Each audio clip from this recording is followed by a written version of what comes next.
Yan oh, kailangan ko lang talaga masanay sa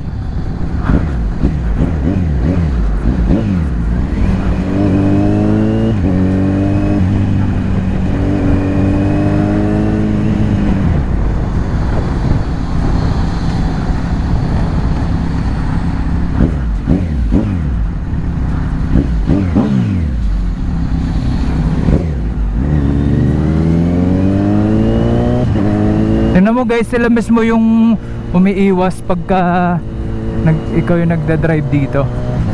Yun yung pinaka gusto ko. First time ko lang mag split lane ng tinatawag kumbaga dito sa ano.